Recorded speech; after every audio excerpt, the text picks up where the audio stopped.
Hello, knowledge seekers.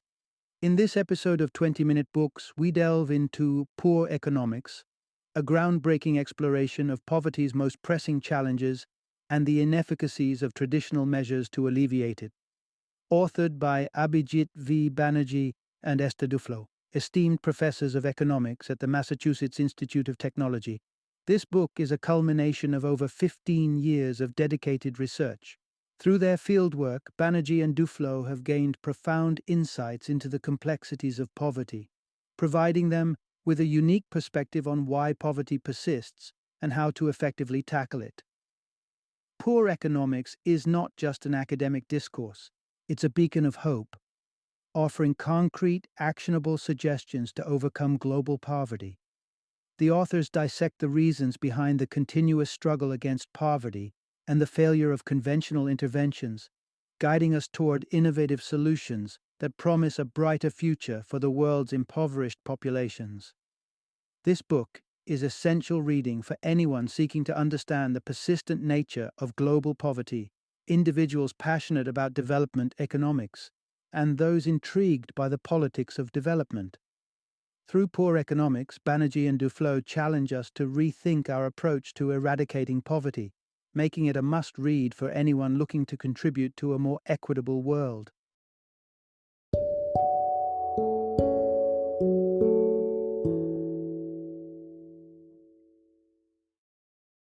Poor Economics, a radical rethinking of the way to fight global poverty. Introduction: Unlocking the puzzle of poverty with a fresh lens. The war against global poverty has rallied an eclectic army, from seasoned policymakers and economists to glittering celebrities and activists. Yet despite this formidable force, the specter of poverty lingers stubbornly across the globe. The enlightening work, Poor Economics, dives into this pressing issue, proposing that a major tactical error is our outdated approach to understanding poverty. The crux of the matter, according to the authors, is our infatuation with sweeping theories that overshadows the nuanced realities faced by the impoverished. We have, in essence, sidelined the very people we aim to uplift, overlooking their complex day-to-day struggles and the puzzling decisions they navigate. The book posits that a seismic shift in perspective is necessary, one that homes in on the intricacies of the lives of the impoverished to discern what types of aid truly bear fruit and which fall by the wayside. Poor Economics beckons us to embark on a journey of empathy and understanding, urging us to unravel why the financially disadvantaged often make choices that appear counterproductive or self-sabotaging. It challenges us to delve deeper into pressing enigmas. Why does the uptake of life-saving medication remain low among the poor? What drives the tendency for women in impoverished regions to have more children than their counterparts in wealthier areas? And, in a world where every penny counts, why do poor families allocate their scarce resources to purchase substandard, nutritionally void food? By adopting this fresh perspective, Poor Economics not only shines a light on these perplexing questions, but also opens the door to innovative solutions. It suggests that the key to alleviating global poverty lies not in the broad brushstrokes of grand theories, but in the fine details of the everyday lives of the poorest among us. This groundbreaking approach beckons us to reassess our strategies and perhaps chart a more effective course towards eradicating global poverty. Part 1. Revisiting the battle against poverty, the quest for ground-level solutions. In a world where poverty is a grim reality for millions, culminating in untold suffering and loss of life, the quest for a definitive solution has been persistent yet seemingly elusive. This enduring challenge has sparked intense debates among economists and policymakers, who often find themselves entrenched in grand discussions about overarching strategies for alleviating poverty on a global scale. A common fault line in these debates involves the dichotomy of opinions on whether developing countries require more or less external assistance to foster economic growth. On one side of the divide, renowned economist Jeffrey Sachs advocates for a significant increase in development aid from wealthy nations, arguing that an annual injection of $195 billion over 2 decades could potentially eradicate poverty by 2025. Contrarily, another faction warns against the pitfalls of external interventions, suggesting that developing countries may fare better without such aid, underscoring the potential for negative outcomes and inefficacy. Such polarized viewpoints, while rooted in genuine concern for global welfare, often miss the mark by oversimplifying an issue of profound complexity. The debate over the efficacy of development aid, for instance, becomes muddled when considering the unique circumstances of countries like Rwanda. In the wake of the catastrophic genocide, Rwanda experienced a surge in economic growth following substantial financial support. Yet, attributing this success solely to external aid overlooks the myriad factors at play, casting doubt on the reliability of such singular examples as definitive proof of aid's effectiveness. Indeed, a broader examination of data from over 100 countries reveals no clear correlation between receiving aid and achieving superior economic growth, further complicating the narrative. This evidence suggests that grappling with poverty through the lens of broad theoretical economic inquiries might not only be ineffective, but could detract from identifying practical, actionable solutions. The crux of the issue lies not in the high-level, contentious debates that dominate discourse, but in a meticulous examination of specific interventions and their outcomes at the grassroots level. Rather than allocating precious resources and energy to the endless deliberation of grand economic questions, a more fruitful approach may involve a pivot towards scrutinizing the minutiae of poverty alleviation efforts. By understanding the nuances of why certain measures succeed where others fail, we stand a better chance at crafting strategies that genuinely address the multifaceted nature of poverty. This shift in focus from the macro to the micro opens up new pathways to explore and, ultimately, may offer a more solid foundation for making impactful progress in the fight against global poverty. Part 2. Decoding the Economics of Poverty. Why Understanding the Poor's Decisions Matters. In the intricate tapestry of global economics, the financial choices of the world's impoverished have often been overlooked, relegated to the sidelines of economic discourse.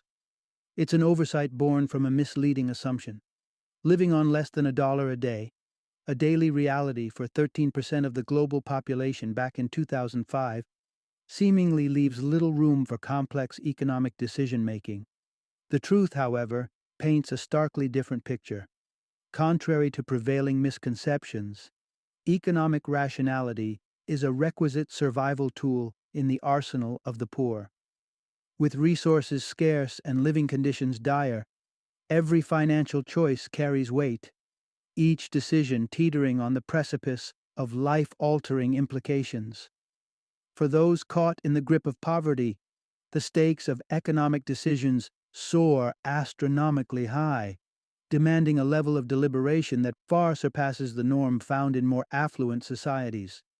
This overlooked depth of economic strategizing among the impoverished not only warrants serious academic attention, but also holds the key to unlocking more effective poverty eradication strategies. A closer examination reveals a perplexing paradox.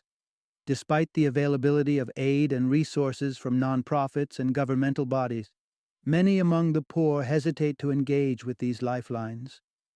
From spurning free vaccinations that could pivotally improve health outcomes to expending limited funds on transient pleasures like coffee, their decisions might seem counterintuitive at first glance. Yet, dismissing these behaviors as merely irrational misses the complexity of the underlying forces at play.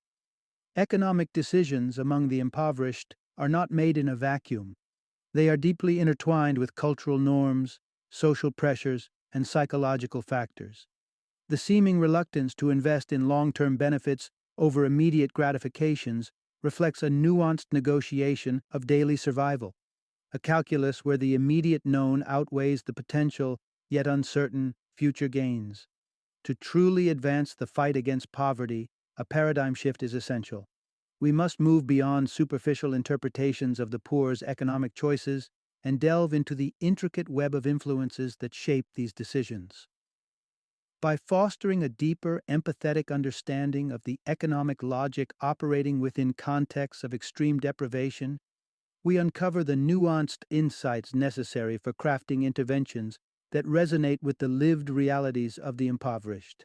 It is only through this lens of informed empathy and nuanced understanding that we can illuminate the path towards helping the world's poor make decisions that better serve their long-term well-being, marshalling in a new era of targeted, effective, and truly transformative poverty alleviation efforts.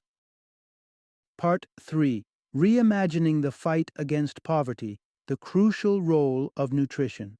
When we think of poverty, images of hunger and malnutrition often come to mind automatically. It's a natural assumption, the notion that lack of food or hunger is intrinsically linked to the vicious cycle of poverty.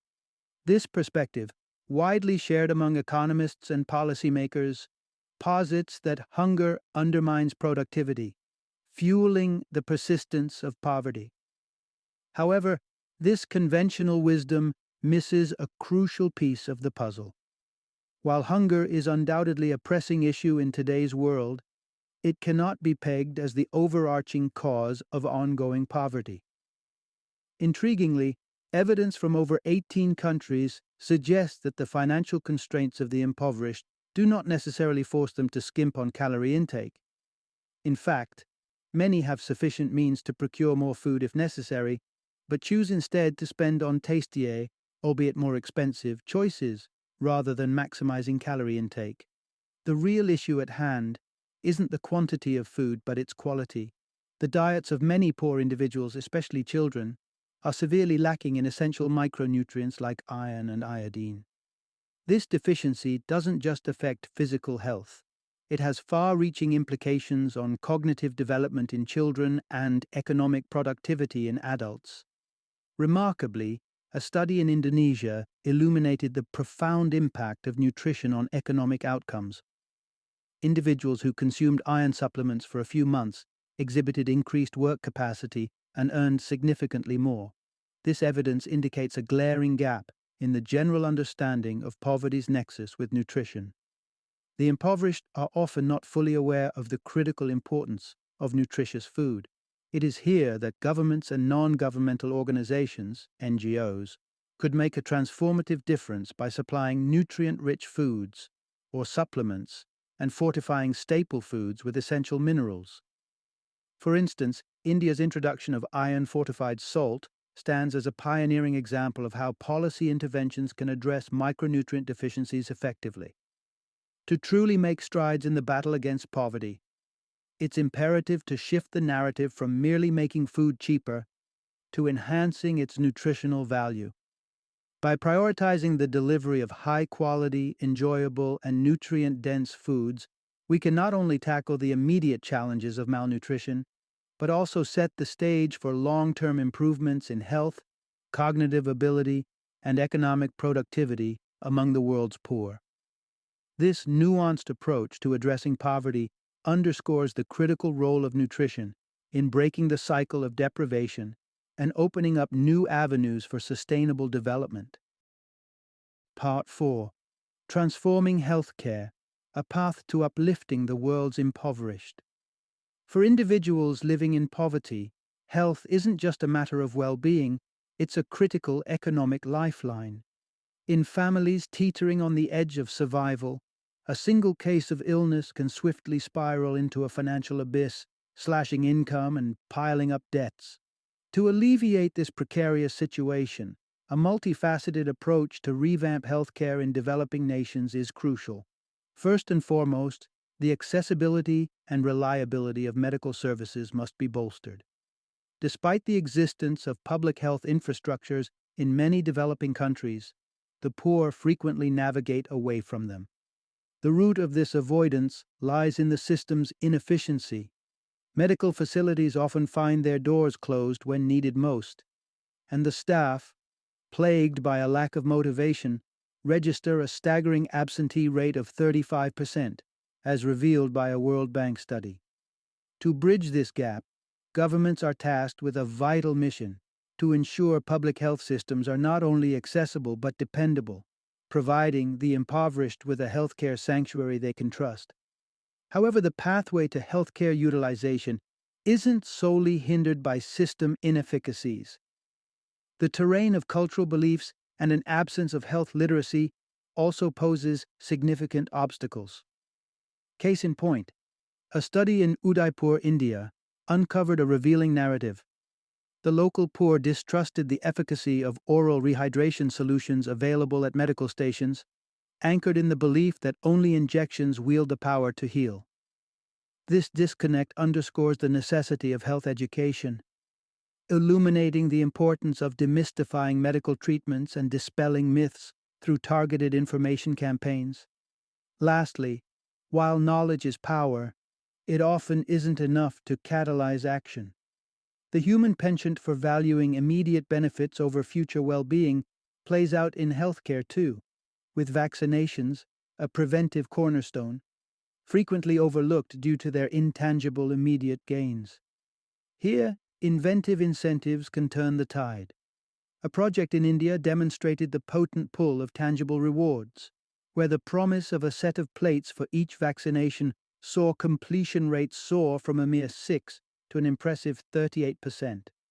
This triad of solutions, revamping healthcare accessibility, advancing health education, and cleverly leveraging incentives, unveils the blueprint for a proactive and resilient health system.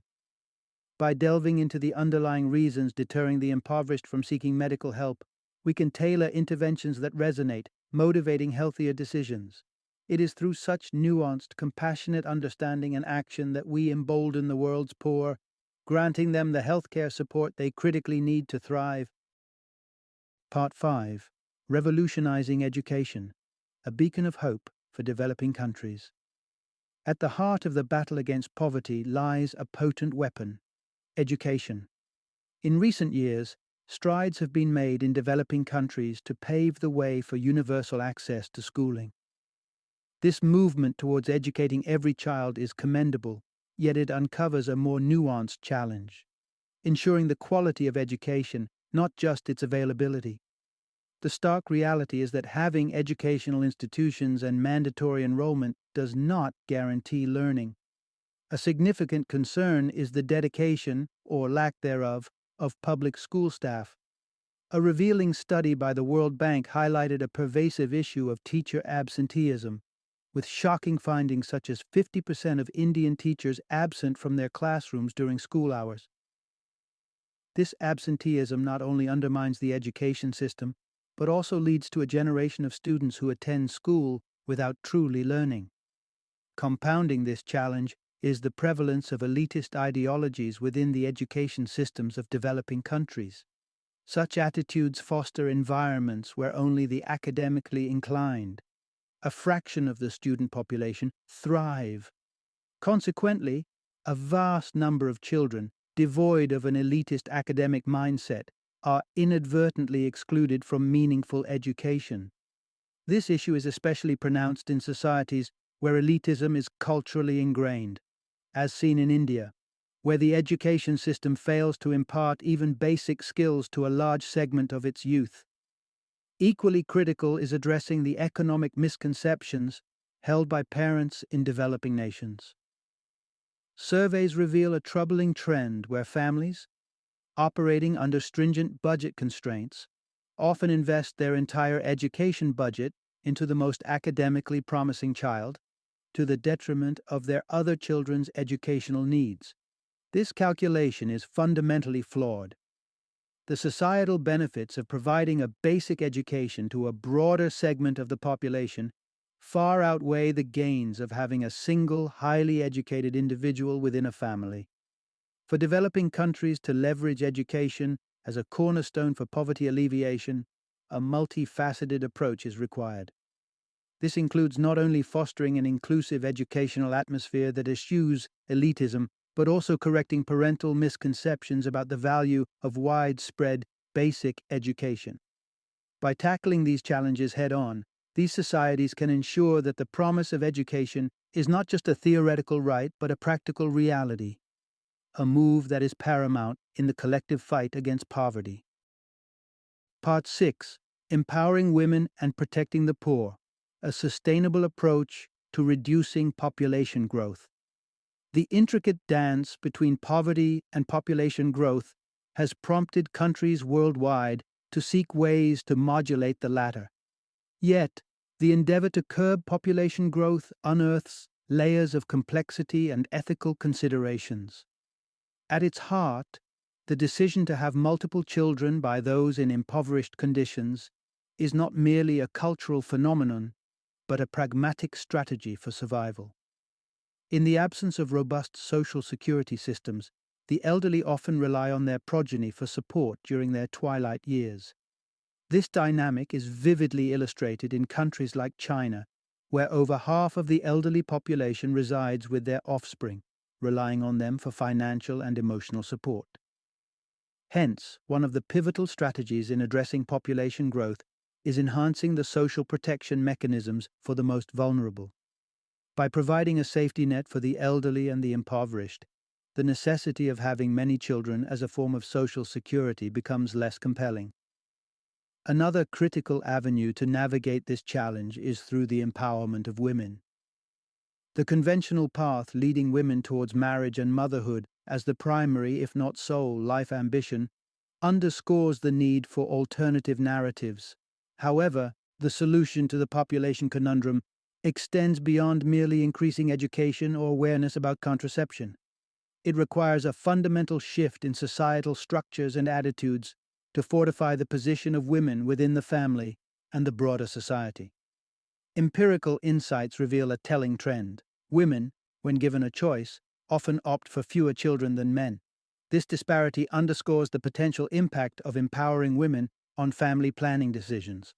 A noteworthy example from Peru exemplifies this principle.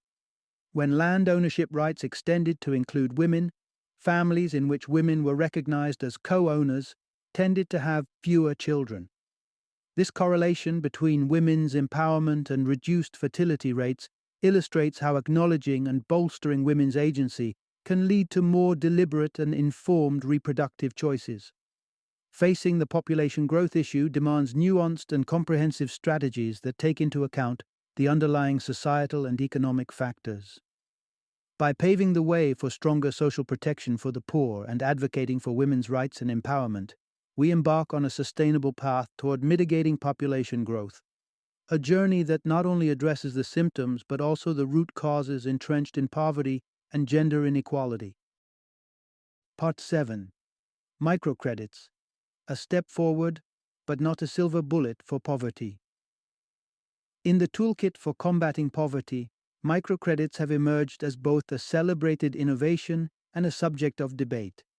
These small loans serve as a lifeline for the impoverished, enabling them to launch or invest in businesses when traditional banks deem them too risky or the loan amounts too inconsequential to bother with. Without microcredits, many would find themselves at the mercy of loan sharks, entangled in the snare of exorbitant interest rates. By providing the poor with a more accessible financing option, microcredits open the door for entrepreneurial endeavors, be it through renting a shop or purchasing a vital piece of equipment like a wheelbarrow. This financial innovation has indeed proven its mettle, with evidence showing that recipients of microloans are more inclined to invest in their businesses and take proactive steps towards securing their economic futures. Nonetheless, it's essential to acknowledge the limitations of microcredits as a panacea for poverty. The boost they provide often doesn't extend beyond the short term. Unfortunately, many businesses kick-started with these loans struggle to sustain themselves over time. The reasons are twofold. First, for a business to scale and flourish, it typically needs to graduate from microloans to larger investments, a leap that current financial systems in developing countries are ill-equipped to support due to the absence of institutions willing to lend larger amounts at feasible interest rates. Second, the saturation of similar small businesses, all birthed not from market demand but sheer necessity, leads to an environment where many cannot survive long term. With too many peddling identical wares on the same streets, the market quickly becomes overcrowded. This leads us to a pivotal conclusion. While financial instruments like microcredits can indeed propel poor people and developing economies forward, they are insufficient as a standalone solution for eradicating poverty. The bedrock of sustainable economic development and poverty alleviation remains the creation of secure, well-paying jobs.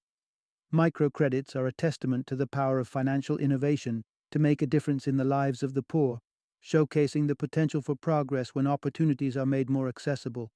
However, as we journey towards a world free from poverty, it is crucial to keep sight of the larger picture, recognizing that the path to lasting change is paved with a multitude of solutions, among which secure employment stands paramount. Part 8. Shielding the Vulnerable. The critical role of insurance in breaking the poverty cycle. In the disparate worlds of the rich and the poor, access to insurance stands as a stark dividing line. For those in affluent nations, insurance serves as a protective barrier against the unforeseeable, be it job loss, illness, or other misfortunes. This safety net is largely absent in developing countries, where the impoverished face the whims of fate unprotected. By fostering more accessible insurance solutions, we could significantly alleviate the fears that shadow the daily lives of the world's poor.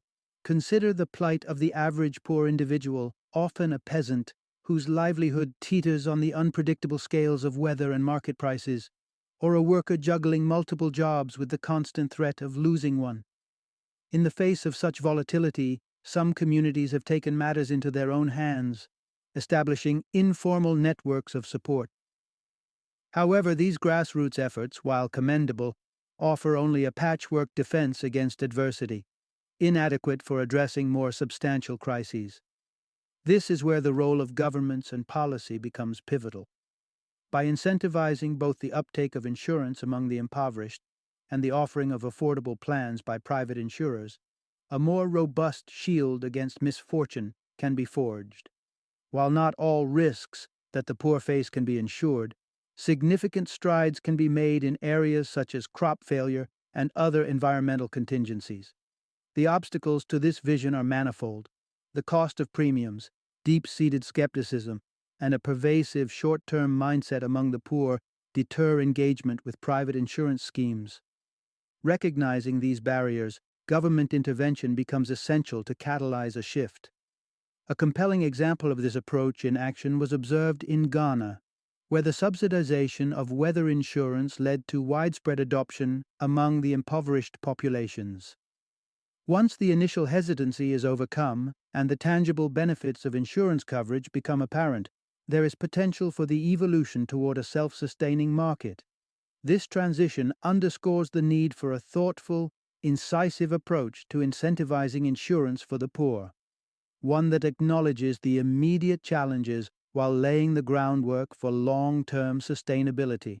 Empowering the world's impoverished with insurance against the vagaries of life is not just an act of alleviation, but a strategic move toward breaking the relentless cycle of poverty.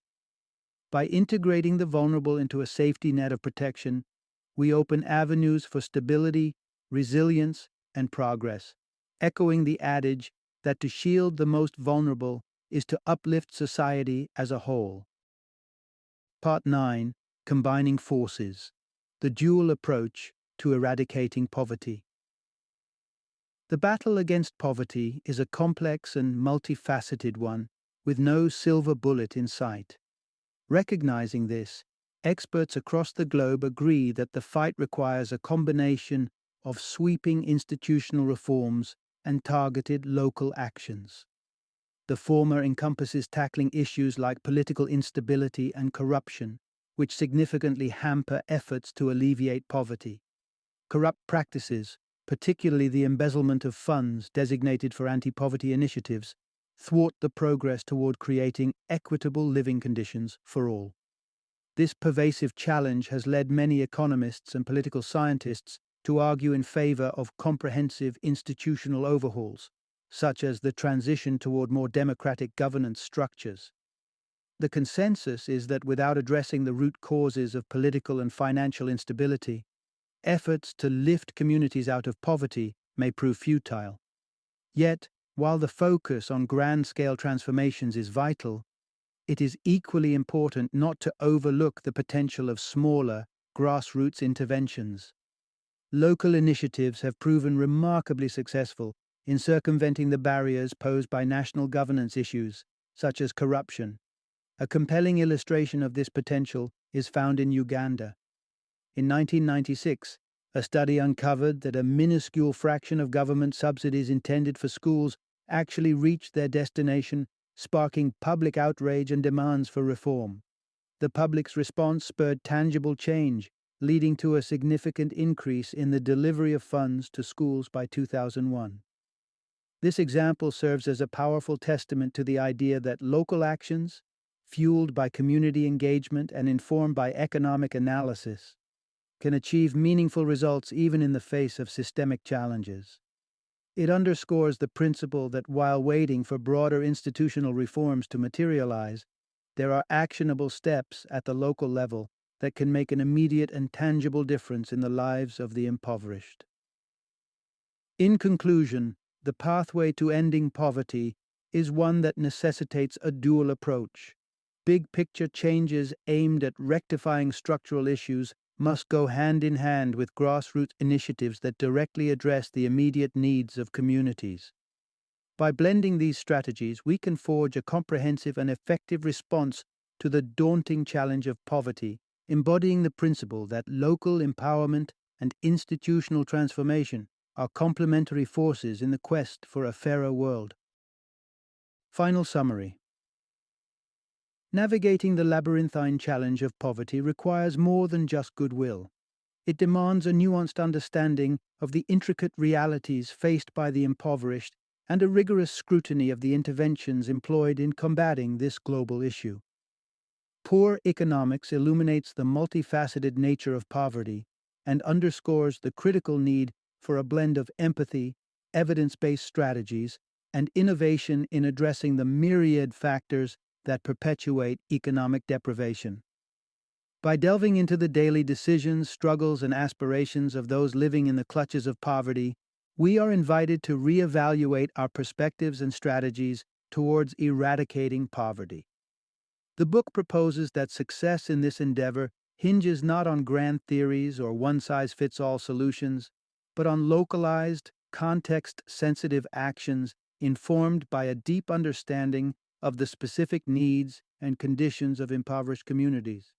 In essence, the journey towards a world free from poverty is marked by continuous learning, adaptation, and the collective effort to create a scaffold of support that empowers the world's poorest to build a more prosperous future for themselves.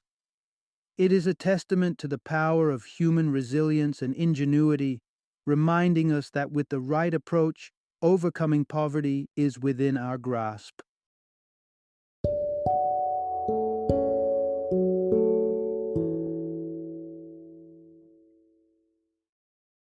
Thank you for joining me today on this journey of learning and discovery as we explored the insights of another thought-provoking book in our growing library of knowledge. If you've enjoyed our time together, please take a moment to follow our podcast, give us a 5-star rating, and share 20-minute books with other knowledge seekers. Your support truly means a lot. Don't forget to join me again in the next episode, where we will delve into another enriching book.